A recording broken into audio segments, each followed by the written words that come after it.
తెలంగాణలో మున్సిపాలిటీలు అలాగే కార్పొరేషన్లకు సంబంధించిన ఎన్నికలు పూర్తయ్యాయి. కార్పొరేషన్లు ఎవరైతే గెలిచారో అప్పటి సంబంధించిన వాళ్ళు మేయర్లు, డిప్యూటీ మేయర్లుగా అయ్యారు.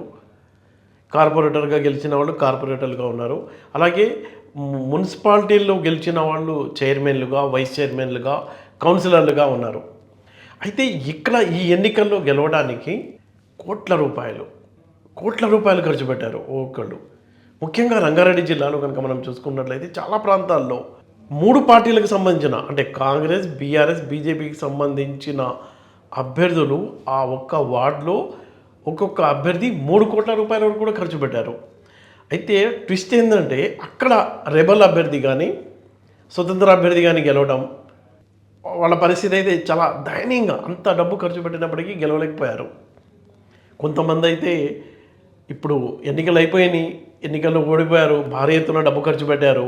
వాళ్ళంతా సొంత ఆస్తుల్ని తాకట్టు పెట్టుకోవడానికి లేదా కొంతమంది అమ్ముకోవడానికి ఒక 3 కోట్లు ఖర్చు అయినాయి, నాకు అప్పులు 5 రూపాయల వడ్డీకి కూడా తీసుకొచ్చి ఎన్నికలు పెట్టిన వాళ్ళు ఉన్నారు. ఆ 3 కోట్లు ఇచ్చి మిగతా డబ్బు రిజిస్ట్రేషన్ టైంలో ఇవ్వచ్చు అంటూ హైదరాబాద్లో వచ్చి తిరుగుతున్నారు. అంత భయంకరంగా తయారైంది. మొయినాబాద్లో అయితే ఒక్కొక్క వార్డుకు ప్రధాన పార్టీలకు సంబంధించిన వాళ్ళే 4 కోట్లు 5 కోట్లు ఖర్చున వాళ్ళు కూడా గెలవలేకపోయారు. అక్కడ చాలా చోట్ల 3 పార్టీలకు సంబంధించిన నేతలు కూడా డబ్బు ఖర్చు పెట్టినప్పటికీ అలాంటి చోట్ల ఇండిపెండెంట్లు అలాగే రెబల్ అభ్యర్థులు గెలిచారు.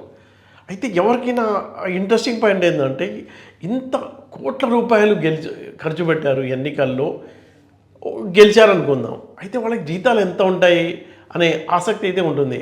ఆ విషయాలు మీకు చెప్తాను నేను. ఎవరైతే కార్పొరేషన్లో గెలిచారో, గెలిచిన తర్వాత వాళ్ళు మేయర్ అయ్యారో, మేయర్కు జీతం ఎంత ఉంటుందో తెలుసా? 65,000 రూపాయల జీతం ఉంటుంది. ఆ తర్వాత వాహనం, ప్రత్యేక తన స్టాఫ్ పెట్టుకోవడానికి ఆ ఖర్చు, టెలిఫోన్ బిల్ ఇస్తారు. అయితే డిప్యూటీ మేయర్కు జీతం ఎంత ఉంటుందంటే 32,500 రూపాయలు ఉంది. ఇంకా అందరికీ ఇప్పుడు మేయర్ కావాలన్నా, డిప్యూటీ మేయర్ కావాలన్నా ఫస్ట్ కార్పొరేటర్గా గెలవాలి. అయితే కార్పొరేటర్గా గెలవడానికి ఇందాక మనం అనుకున్నాం ఒక్కొక్కళ్ళు 3 కోట్ల నుంచి 5 కోట్లు కూడా ఖర్చు పెట్టిన వాళ్ళు ఉన్నారు.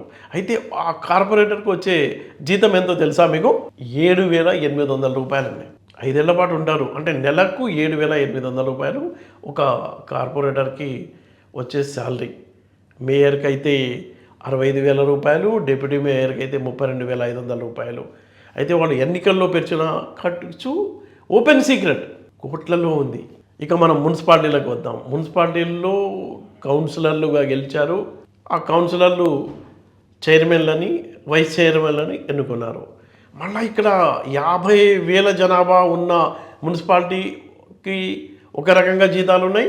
50,000 కంటే తక్కువ ఉన్న మున్సిపాలిటీకి ఈ చైర్మన్కి, వైస్ చైర్మన్కి, కౌన్సిలర్కి ఒక రకమైన జీతాలు ఉన్నాయి. ఆ 2 తేడా కూడా మీకు చెప్తాను. 50,000 కంటే ఎక్కువ జనాభా ఉన్న మున్సిపాలిటీ ఏదైతే ఉందో ఆ మున్సిపాలిటీలో చైర్మన్గా గెలిచిన అభ్యర్థి జీతం ఎంత అంటే 19,500 రూపాయలండి. 20,000 రూపాయలు కూడా లేదు. ఇక వైస్ చైర్మన్ విషయం కనుక మనం చూసుకున్నట్లయితే 9,750 రూపాయలు, కనీసం 10,000 జీతం కూడా లేదు. ఇంకా ఆశ్చర్యకరంగా విషయం ఏంటంటే కౌన్సిలర్ ఎవరైతే ఆ వార్డు కౌన్సిలర్గా గెలిచారో ఆయన జీతం ఎంత ఉంది అంటే 4,500 రూపాయలండి. కేవలం 4,500 రూపాయలు. వాళ్ళే గెలవడానికి కోట్ల రూపాయలు ఖర్చు పెట్టారు. ఇక 50,000 కంటే తక్కువ జనాభా ఉన్న మున్సిపాలిటీలు కూడా ఉన్నాయి. అలాంటి మున్సిపాలిటీల్లో చైర్మన్గా ఎవరైతే ఆ హోదాలో, ఆ కుర్చీలో, ఆ క్రేజ్లో కూర్చున్నారో ఆయనకు వచ్చే జీతం ఎంతంటే 15,600 రూపాయలు. వైస్ చైర్మన్కి అయితే కేవలం 6,500 రూపాయలు మాత్రమే. కౌన్సిలర్కు 3,250 రూపాయలు జీతం వస్తుంది. అంటే వాళ్ళ శాలరీలు ఇలా ఉన్నాయి. అయితే ఎందుకు కోట్ల రూపాయలు ఖర్చు పెడుతున్నారు? ఎన్నికల్లో గెలవడానికి కేవలం హోదా కోసమేనా, ఇమేజ్ కోసమేనా, లేకపోతే డబ్బులు కూడా వస్తాయా అనేది బహిరంగ రహస్యం.